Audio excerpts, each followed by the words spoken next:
कुंडलिनी शक्ति, दिव्य शक्ति, प्राण ऊर्जा, ब्रह्म ऊर्जा क्या है, इनका जागरण कैसे करें। मित्रों, लोग कुंडलिनी शक्ति को लेकर काफी उत्सुक और जिज्ञासु होते जा रहे हैं। इस बारे में लोगों के दिमाग में आने वाले सामान्य से प्रश्न यह है कि कुंडलिनी शक्ति, दिव्य शक्ति, प्राण ऊर्जा, ब्रह्म ऊर्जा क्या है और इनका जागरण कैसे किया जा सकता है। आज हम आपको कुंडली योग से संबंधित कुछ विशेष तथ्य को बताने वाले हैं। दोस्तों, हर व्यक्ति अपनी आंतरिक शक्तियों के बारे में जानना चाहता है और यदि ये पता चल जाए कि हमारे अंदर ही शक्तियों का खजाना छिपा हुआ है तो फिर उसके उपयोग की इच्छा पैदा होना स्वाभाविक ही है। हम सबने कुंडलिनी शक्ति के बारे में सुन रखा है। ये शक्ति हम सबके अंदर है। ये शक्ति कली के रूप में, बीज के रूप में हम सबके मूल आधार में मौजूद है। काम और क्रोध के वक्त ऊर्जा का जो प्रवाह हम देखते हैं वो इसी शक्ति के रूप है। प्राचीन समय में संस्कृत ग्रंथों में इस ऊर्जा का विस्तार से वर्णन मिलता है। क्योंकि विषय गूढ़, रहस्यमय और दुरूह मालूम पड़ता है, इसलिए आम इंसान की पहुंच से यह विद्या हमेशा दूर रही है। जो संस्कृत के जानकार थे, उन्होंने इस विद्या के बारे में सहज रूप से जानकारी हासिल की, उसका उपयोग किया और विश्व को चमत्कृत भी किया। अब सवाल यह उठता है कि क्या यह ऊर्जा आम इंसान के काम भी आ सकती है। क्या आम आदमी इस ऊर्जा का उपयोग कर अपनी सामान्य जिंदगी में कुछ बदलाव ला सकता है और क्या भागदौड़ भरी जिंदगी में सहज रूप से इस शक्ति को जागृत किया जा सकता है। पहली बात तो यह कि कुंडलिनी सुप्त अवस्था में नहीं है बल्कि प्रसुप्त अवस्था में है। हमारी रीढ़ की हड्डी के नीचे और हमारे काम केंद्र के ठीक पीछे मौजूद है। जैसे एक छोटे से गोले में परमाणु ऊर्जा मौजूद रहती है लेकिन उसका आभास नहीं होता, उस बम में विस्फोट कर दिया जाए तो वह विध्वंस कर सकता है। उसी परमाणु ऊर्जा को हम बिजली बनाने में भी उपयोग कर सकते हैं। वही ऊर्जा सूर्य में संलयन के जरिए पूरी गैलेक्सी को प्रकाशमान करती है। इसी तरह हमारे अंदर मौजूद कुंडलिनी शक्ति एक तरह की अणु ऊर्जा ही है जिसका विस्फोट कर उसे आत्म शक्ति के जागरण में उपयोग किया जा सकता है। इस ऊर्जा के प्रवाह के द्वार को विस्फोट के जरिए बिना किसी मकसद के बड़ा कर दिया जाए तो ये विध्वंस भी कर सकती है।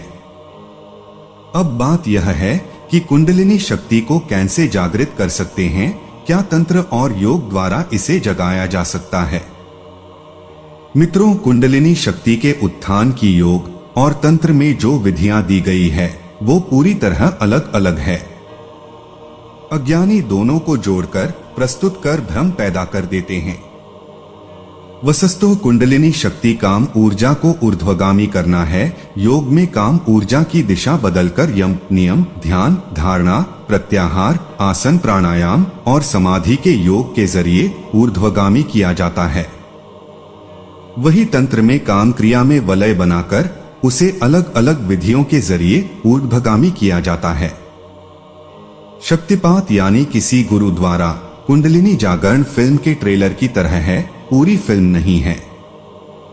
यह कुंडलिनी शक्ति की एक झलक मात्र है जो कुछ दिनों तक तो अस्तित्व में रहती है। लेकिन यदि साधक लगातार योग अथवा तांत्रिक क्रियाओं का प्रयोग न करें, शक्तिपात द्वारा हासिल की गई कुंडलिनी शक्ति एक झलक बनकर रह जाती है जो फिर बाद में दिखाई नहीं देती, गायब हो जाती है। सरपेंट पावर को मूलाधार से सहस्त्रार तक पहुंचाने के लिए योग विद्या एक स्वीकार्य माध्यम है।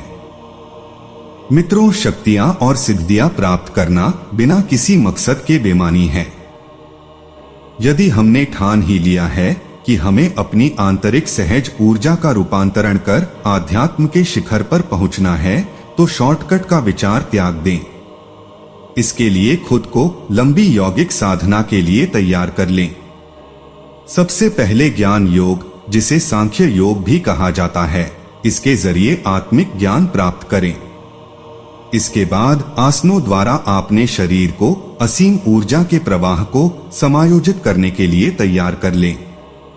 इसे इस तरह समझें जैसे एक कमजोर घोड़े पर 2-3 लोगों की सवारी, जैसे एक साधारण व्यक्ति को सेना में भर्ती कर बिना प्रशिक्षण दिए युद्ध भूमि भेज देना।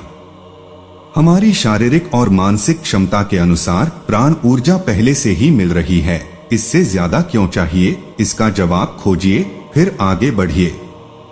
ज्ञान योग के बाद भक्ति, लय, नाद, सहज, समाधि, राजयोग की विधियों के प्रयोग से आप कुंडलिनी जागृत कर सकते हैं।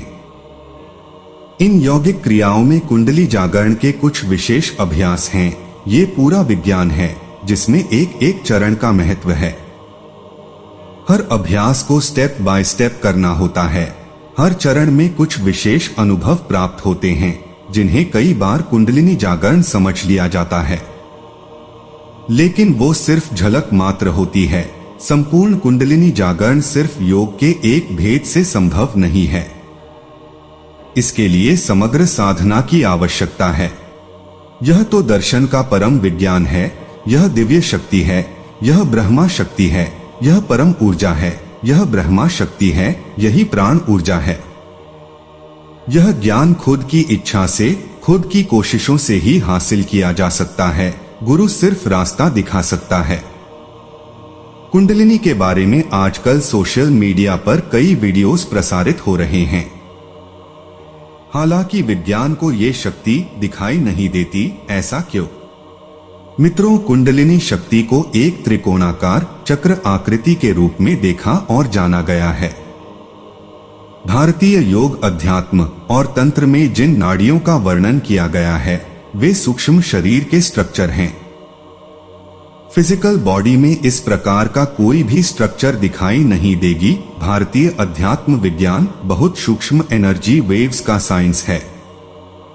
सामान्य तौर पर यह ऊर्जा अधोगामी यानी नीचे की तरफ बहती है, लेकिन यदि इस ऊर्जा अपनी मानसिक, आध्यात्मिक और योग शक्तियों से खींचा जाए तो फिर यह मूलाधार चक्र, फिर रीढ़ की हड्डी में स्थित चक्रों को प्रकाशित करते हुए सहस्त्रार तक पहुंच जाती है। इसे ब्रह्मा क्षेत्र भी कहा जाता है। यही कुंडलिनी योग है। यह एक गोपनीय साधना है। इस शक्ति का जागरण मानसिक और शारीरिक श्रम से होता है। सिर्फ विधियों यानी प्रैक्टिस से कुंडलिनी जागृत नहीं हो सकती। इसके साथ मन की पवित्रता, सात्विक विचार, शरीर की प्योरिटी, योग और प्राणायाम के कुछ विशेष अभ्यास के साथ कुछ भंगों का प्रयोग जरूरी है। ये साधना की लंबी और गूढ़ प्रक्रिया है जिससे पूरी तरह जाने बिना कई लोग महायोगी और तांत्रिक के रूप में इस परम साधना की व्याख्या कर रहे हैं। YouTube पर इस ऊर्जा को जागृत करने की विधियां बताने वाले कई ज्ञानी दिखाई दे जाते हैं, लेकिन इतने ज्यादा वीडियोस देखकर भी भ्रम पैदा हो जाता है। योग में काम साधना और तंत्र में सेंस ऑर्गन्स के निग्रह का वर्णन करने वाले ज्ञानियों से बचें।